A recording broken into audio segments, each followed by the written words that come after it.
ദേ എന്ത് അബദ്ധമാ പ്രിയങ്ക നീ കാണിച്ചത്. ആവശ്യമില്ലാതെ മറ്റൊരു പ്രശ്നവും കൂടിയല്ലേ നീ ഉണ്ടാക്കി വെച്ചിരിക്കുന്നത്. ആന്റി എന്തൊക്കെയാ പറയുന്നേ? ഇത് നമുക്ക് ആവശ്യമുള്ള കാര്യം തന്നെയല്ലേ? അതെ, അഖില അറിയാതെ തൃച്ചംബരത്ത് എന്താണ് നടക്കുന്നതെന്നറിയാൻ അഖില ഇറങ്ങിത്തിരിക്കുമ്പോ ആനന്ദും കല്യാണിയും തമ്മിലുള്ള പ്രേമബന്ധം മാത്രമായിരിക്കില്ല അറിയുന്നത്. നിന്റെ സഹോദരിയാണ് ഗംഗയെന്നുള്ള കാര്യം കൂടി തിരിച്ചറിഞ്ഞു വരും. അതോടെ എല്ലാവർക്കും കൂടി കൂട്ടത്തോടെ അങ്ങ് ജയിലിലേക്ക് പോവാം. പേടിക്കണ്ട ആന്റി. ആന്റി പേടിക്കുന്ന പോലെ ഒന്നും സംഭവിക്കാൻ പോകുന്നില്ല. അഖിലയോട് ഗംഗ എന്റെ ശത്രുവാണെന്ന് ഉറപ്പിച്ചു പറഞ്ഞ ഞാൻ വിട്ടിരിക്കുന്നത്. ഒരുപക്ഷെ എന്നിട്ടും അഖിലയ്ക്ക് ഗംഗയോട് സംശയം തോന്നിയ തെളിവില്ലാതെ അഖില ഒന്നും വിശ്വസിക്കില്ല. ആ തെളിവുകൾ ഒരിക്കലും അഖിലാണ്ടേശ്വരിയുടെ കൈകളിൽ എത്താൻ പോകുന്നുമില്ല. അതിനുള്ളതെല്ലാം ഞാൻ നേരത്തെ ചെയ്തു വെച്ചിട്ടുണ്ട്. തെളിവുകൾ കയ്യിലുള്ളവൻ ഒരു ഭ്രാന്തനെ പോലെ തെരുവിൽ അലയുന്നുണ്ടാവും. പക്ഷേ തൃച്ചംബരത്ത് നടക്കുന്ന കഥ വേറെയാണ്.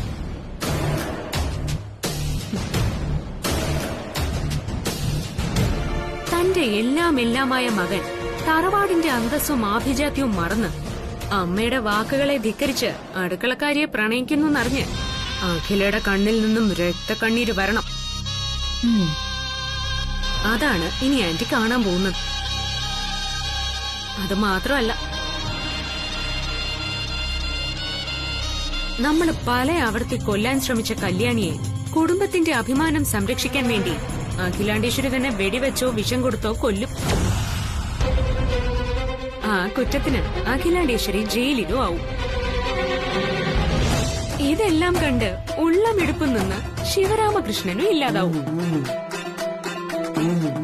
പിന്നെ തൃച്ചംബരത്തെ മഹാറാണി ആരാ?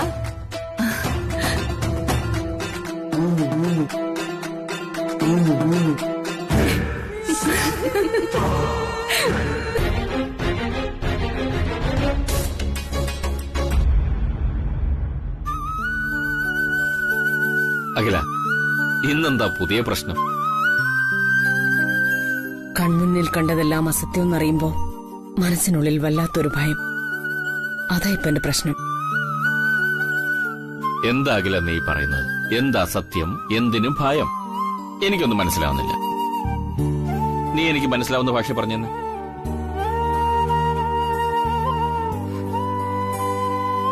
കുളത്തിൽ നിന്നും സ്ഫടിക ശിവലിംഗം നന്ദനയ്ക്ക് കിട്ടിയെന്നല്ലേ നമ്മളെല്ലാം വിചാരിച്ചിരുന്നത്? അതെ, അത് സത്യമല്ലേ? സത്യം അതല്ല. സ്ഫടിക ശിവലിംഗം നന്ദനയുടെ കയ്യിലല്ല കിട്ടിയത്, കല്യാണിയുടെ കയ്യില.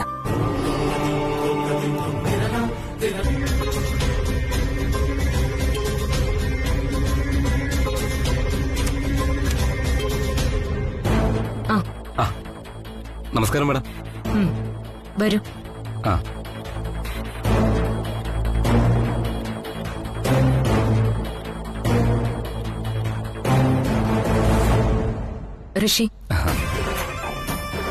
ഋഷി, ഇതാണ് വിലാസിനി ആന്റി. നമസ്കാരം മാഡം, ഞാൻ ഋഷി. നമസ്കാരം. മാഡത്തിനെ ഇതിനു മുമ്പ് ഞാൻ കണ്ടിട്ടുണ്ട്. മാത്രമല്ല മാഡം എന്നെ ഫോട്ടോയിൽ കാണിച്ചിട്ടുണ്ടല്ലോ. കല്യാണിയും ആനന്ദും തമ്മിലുള്ള പ്രണയത്തിന്റെ ആഴം എന്താണെന്ന് ഇവനാണ് തെളിയിക്കാൻ പോകുന്നത്. ഇയാളാരോ ഡിറ്റക്റ്റീവോ? ഡിറ്റക്റ്റീവ് ഒന്നും അല്ല ആന്റി. ഇവനാണ് കല്യാണിയെ കല്യാണം കഴിക്കാൻ പോകുന്ന അവളുടെ പ്രതിശ്രുത വരൻ.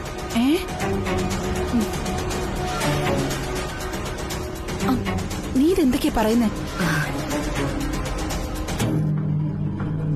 ആന്റിക്കറിയാലോ, കല്യാണിയും ദാസേട്ടനും ഒക്കെ ഒരുതരം സെന്റിമെന്റൽ ജീവികളാണ്.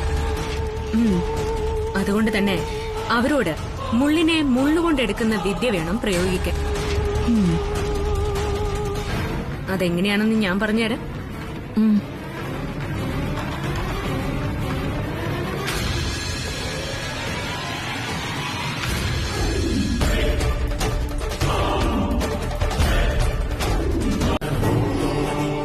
കല്യാണി, സങ്കടം സങ്കടം സങ്കടം.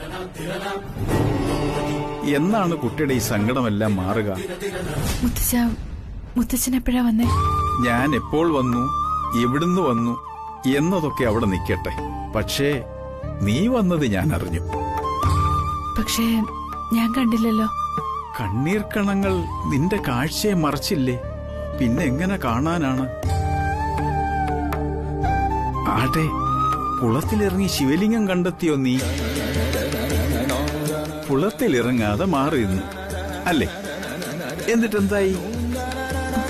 കുളത്തിലേക്ക് വഴുതി വീണു. ശിവലിംഗം കിട്ടിയത് ഈ കയ്യിൽ. ഇതൊക്കെ എങ്ങനെ മുത്തച്ഛന്? അതവിടെ നിൽക്കട്ടെ. എന്നിട്ടും ഈ മനസ്സിൽ സമാധാനം കിട്ടിയില്ലേ? കിട്ടണം. മുത്തച്ഛ, അത് അവന്റെ തീരുമാനങ്ങളാണ് നടക്കുന്നതൊക്കെ. ആ തീരുമാനങ്ങളെ മാറ്റാൻ ശ്രമിച്ചാൽ ഒന്നും രണ്ടുമല്ല, 1000 വട്ടം ചിന്തിക്കണം. അല്ലെങ്കിൽ പിന്നെ കണ്ണീരൊഴിഞ്ഞ നാളുകൾ ഉണ്ടാവില്ല ജീവിതത്തിൽ. ദൈവം തെളിയിച്ച വഴികളിലൂടെ വിധി കൂട്ടിക്കൊണ്ടുപോകുമ്പോൾ അതിനെ ധിക്കരിക്കരുത്. അത് പിന്നെ നഷ്ടങ്ങൾ മാത്രമായിരിക്കും സമ്മാനിക്കുക.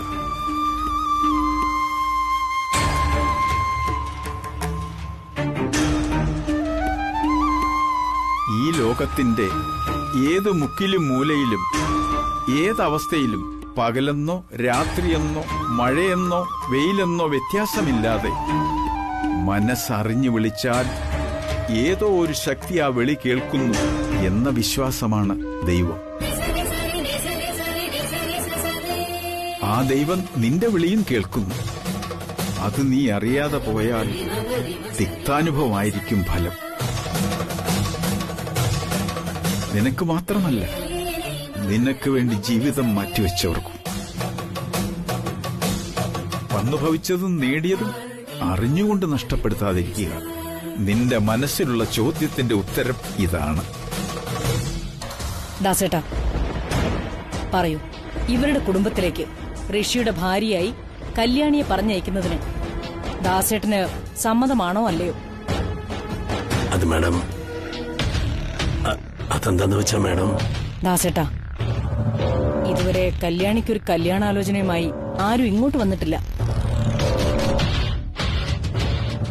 ഇത് ഇങ്ങോട്ട് വന്ന കല്യാണാലോചന. പയ്യന് നല്ല ജോലിയുണ്ട്, കാണാനും നല്ല സുമുഖൻ. കല്യാണി നല്ല രീതിയിൽ സുഖമായി ജീവിക്കാൻ ദാസേട്ടൻ ആഗ്രഹിക്കുന്നുണ്ടെങ്കിൽ ഈ ബന്ധം നല്ലതാണെന്നാണ് എന്റെ അഭിപ്രായം.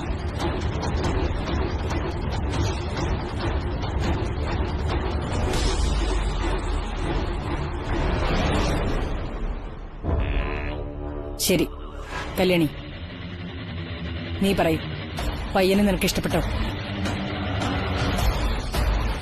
ധൈര്യമായിട്ട് പറയൂ, ഋഷിയെ നിനക്ക് ഇഷ്ടപ്പെട്ടോ?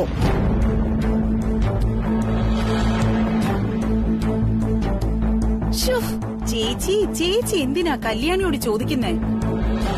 ചേച്ചി എന്ത് പറഞ്ഞാലും കല്യാണി അനുസരിക്കുന്നവളല്ലേ?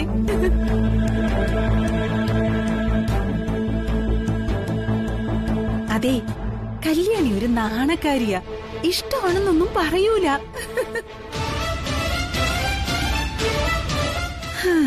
ആ മുഖം കണ്ടില്ലേ? മൗനം സമ്മതം.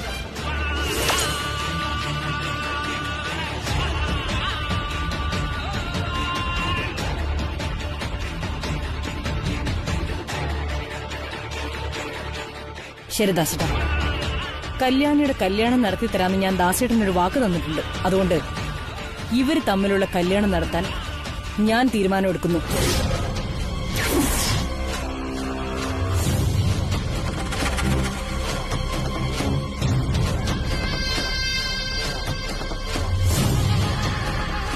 അതിന് സമ്മതം തന്നെയല്ലേ ദാസേട്ടന്?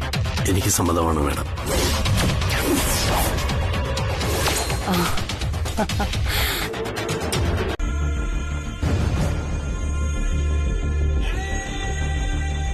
നീ അത് ഉറങ്ങിയില്ലേ? ഇല്ല, കിടന്നിട്ട് ഉറക്കം വന്നില്ല. അച്ഛാ, എനിക്ക് അച്ഛനോടൊരു കാര്യം പറയണം.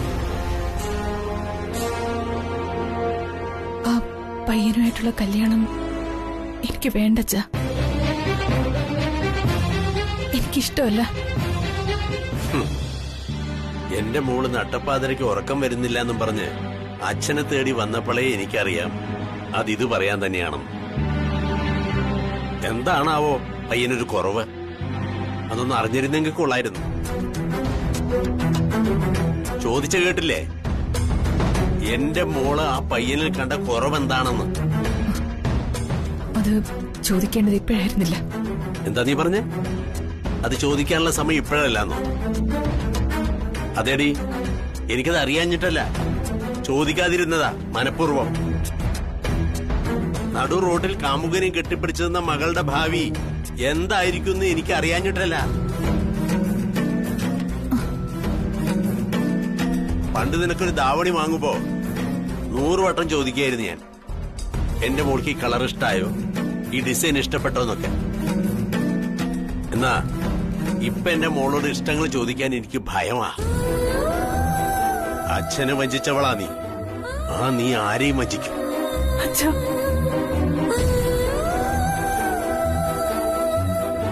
നീ തലയുയർത്തി ചോദിച്ചല്ലോ എന്നോടെന്താ ചോദിക്കാഞ്ഞെന്ന്.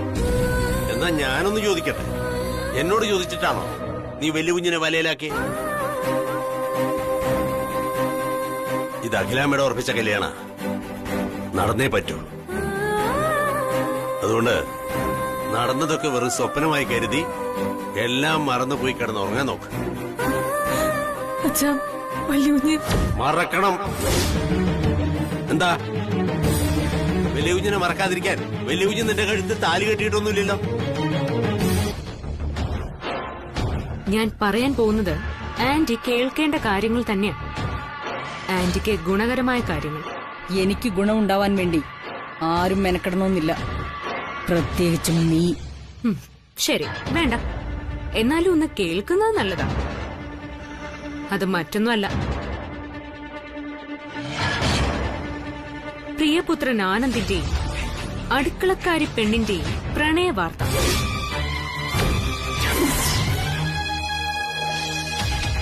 ഇത് ഞാൻ പറയാനിരുന്നതല്ല.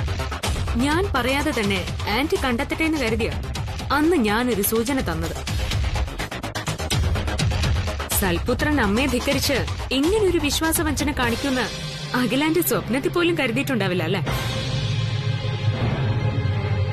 നീ അതോർത്ത് സങ്കടപ്പെടേണ്ട കാര്യമൊന്നുമില്ല. നീ പറഞ്ഞതുകൊണ്ട് മാത്രം ഞാനതത്ര വിശ്വസിക്കുന്നുമില്ല. അഥവാ അങ്ങനെ എന്തെങ്കിലും ഉണ്ടെങ്കിൽ അത് കൈകാര്യം ചെയ്യാനും എനിക്കറിയാം. നീ നിന്റെ പണി നോക്ക്. ആന്റി, ആന്റി, ഞാൻ പറയുന്നൊന്ന് കേക്ക്. ആന്റി ഇപ്പൊ എന്ത് ചെയ്യാൻ പോവാ? കുടുംബത്തിന്റെ മാനവും പാരമ്പര്യവും നഷ്ടപ്പെടുത്തിയ ആ അടുക്കളക്കാരിയെ കൊല്ലാൻ പോവാ. ജീവന തുല്യം സ്നേഹിക്കുന്ന കാമുകിയെ കൊന്നൂന്നറിഞ്ഞാൽ ആനന്ദ് വെറുതെ ഇരിക്കും തോന്നുന്നുണ്ട് ആന്റിക്ക്. കാമുകിയില്ലാത്തൊരു ജീവിതം വേണ്ടെന്ന് വെച്ച് ആനന്ദും ആത്മഹത്യ ചെയ്യും. ഒടുവിൽ താൻ കാരണം സ്വന്തം മകൻ ആത്മഹത്യ ചെയ്തെന്നറിഞ്ഞ് അഖിലാന്റെ സ്വയം വെടിവെച്ച് മരിക്കും. പിന്നെ പാവം ശിവരാമൻ അങ്കിൾ ഭാര്യയും മകനും മരിച്ച സങ്കടം സഹിക്കാൻ വയ്യാതെ ഹൃദയം പൊട്ടി മരിക്കും.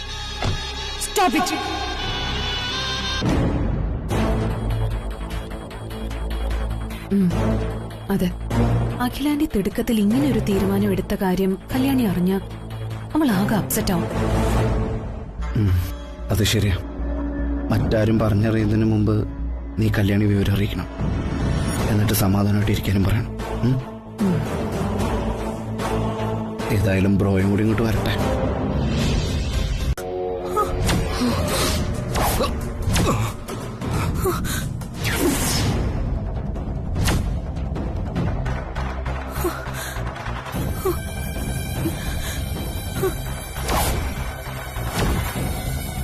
ഡ്രൈവർ, വണ്ടി എടുക്ക.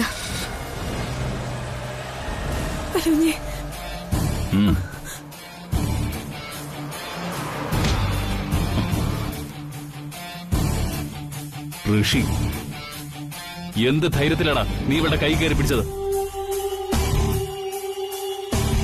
നിന്നെ വിവാഹം കഴിക്കാന്ന് കല്യാണി സമ്മതിച്ചോ? ഇല്ലല്ലോ. ഇവളുടെ സമ്മതം ചോദിക്കാതെ, സമ്മതമില്ലാതെ നിനക്ക് ഇവളെ കെട്ടാൻ പറ്റുമോ? ഇല്ലല്ലോ. പിന്നെ എന്താ നീ കരുതിയത്? കല്യാണിയെക്കുറിച്ച് നിനക്ക് എന്തറിയാം? ഒന്നും അറിയില്ല. എന്നാൽ നിന്റെ അറിവിലേക്കായി ഒന്ന് പറയാം.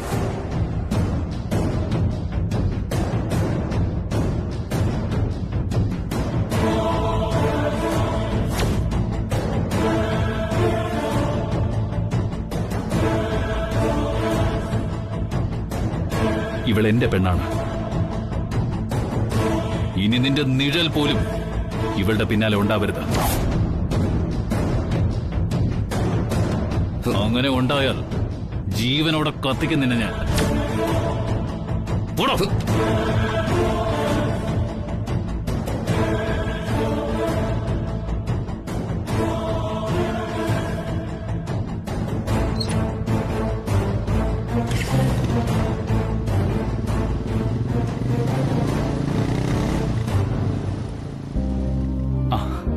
ഞാനില്ലേ കല്യാണി, എന്തിനാ കരയുന്നേ?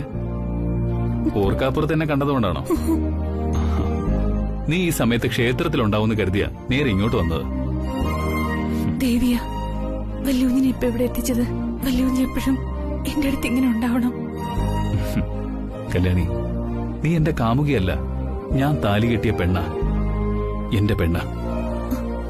വാ, നമുക്ക് പോവാം. ഞാനൊന്ന് തൊഴുതിട്ട് വരട്ടെ. ശരി, ചെല്ല. മാഡം,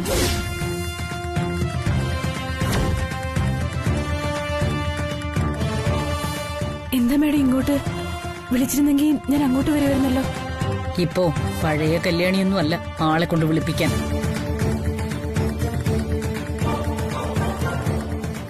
എന്താ, നീ പഴയ കല്യാണി തന്നെയാണോ? ഞാൻ ഇന്നും ആ പഴയ കല്യാണി തന്നെയായിരിക്കും മാഡം. എനിക്ക് ഒരു മാറ്റവും വന്നിട്ടില്ല.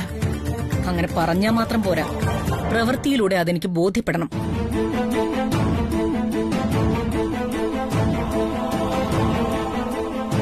ഞാൻ എന്തെങ്കിലും അവിവേകം കാട്ടിയതായിട്ട് മാഡത്തിന് തോന്നുന്നുണ്ടെങ്കിൽ മാഡം എന്നോട് ക്ഷമിക്കണം.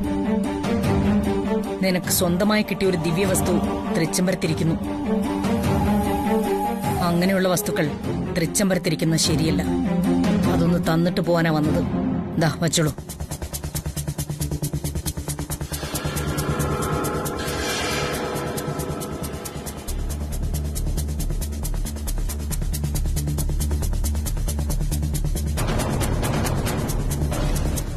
കുളത്തിൽ നിന്ന് ഈ ശിവലിംഗം കിട്ടിയത് നിന്റെ കയ്യില.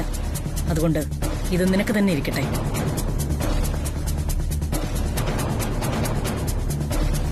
ഈ ശിവലിംഗം ആരുടെ കയ്യിൽ കിട്ടുന്നുവോ അവര് തന്നെ ഇത് പൂജിക്കണമെന്ന് ഗുരുജി പറഞ്ഞിരുന്നു. ഇതിവിടെ വെച്ച് പൂജിക്കണം.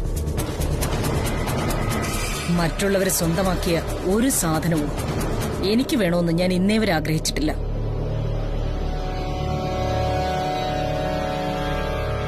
എല്ലാവരും അങ്ങനെയൊക്കെ തന്നെ ആയിരുന്നെങ്കിൽ ആർക്കും ഒരു പ്രശ്നവും ഉണ്ടാവില്ലായിരുന്നു.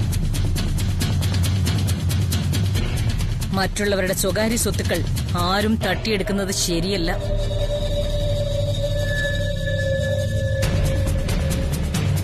ദാ വാങ്ങിക്ക്.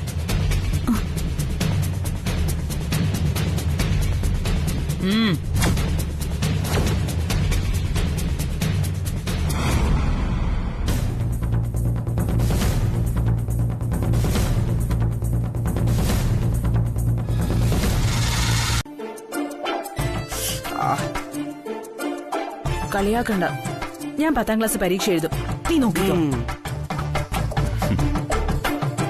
കല്യാണി, വല്യൂഞ്ഞ് SSLC.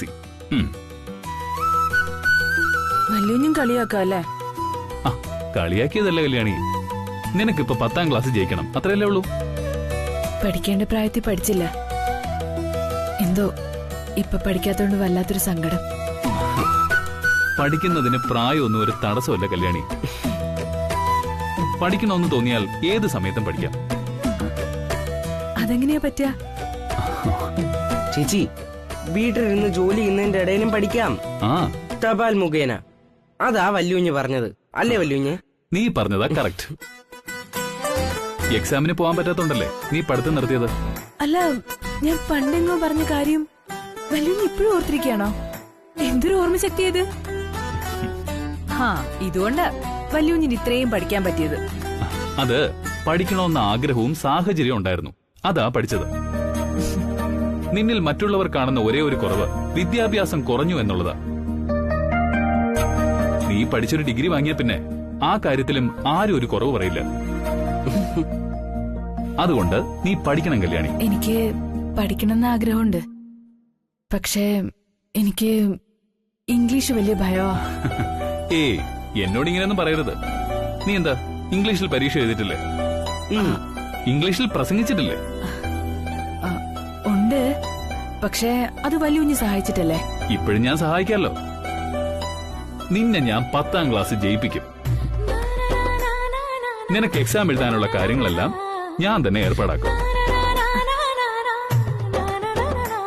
നിന്നെ ഞാനൊരു ഡിഗ്രിക്കാരിയാക്കി മാറ്റും. ധൈര്യമായിട്ടിരിക്കുക.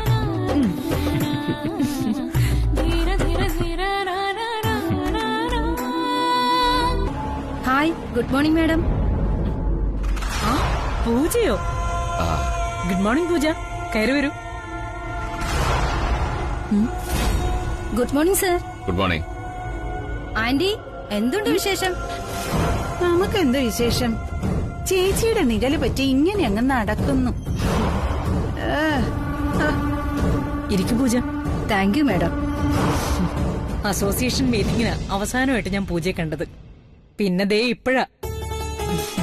എന്തൊക്കെയുണ്ട് വിശേഷങ്ങള്? സുഖം തന്നെ മാഡം.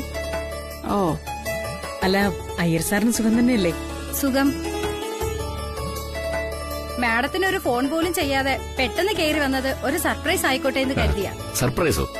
എന്ത് സർപ്രൈസ്? ഓ, കല്യാണം ഫിക്സ് ചെയ്തു അല്ലേ? കൺഗ്രാറ്റുലേഷൻസ്. കല്യാണമൊന്നും ഫിക്സ് ചെയ്തിട്ടില്ല മാഡം. ഞാനിപ്പോ വന്നത് മാഡത്തിനുള്ള ഒരു സന്തോഷ വാർത്തയായിട്ടാ. എനിക്കുള്ള സന്തോഷ വാർത്തയോ? അതെന്താ, പറയൂ.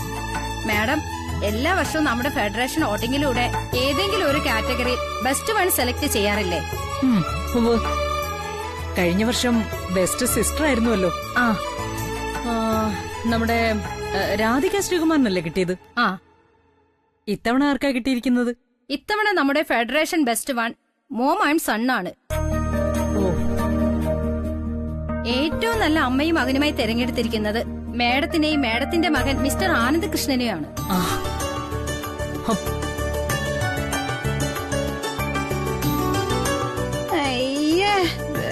അമ്മയും മോനും. Hi, good evening sir. Good evening. ഇതാണ് ഞാൻ പറഞ്ഞ ആൾ, സഞ്ജു. സാറിനെ പരിചയപ്പെടാൻ കഴിഞ്ഞതിൽ വളരെ സന്തോഷം. സഞ്ജു, കാര്യങ്ങളൊക്കെ സുബർ പറഞ്ഞിട്ടുണ്ടല്ലോ? പറഞ്ഞിട്ടുണ്ട് സർ. പകരം നിങ്ങൾ എന്താ ഡിമാൻഡ് ചെയ്യുന്നത്? Sorry sir, no demand. പ്രതിഫലം മോഹിച്ചല്ല, പകരം പ്രിയങ്ക മാഡം ചെയ്തു കൂട്ടുന്ന പാപങ്ങൾക്ക് കൂടെ നിൽക്കേണ്ടി വന്നിട്ടുണ്ട്. അതിന്റെ ഒരു പശ്ചാത്താപം എന്ന് മാത്രം.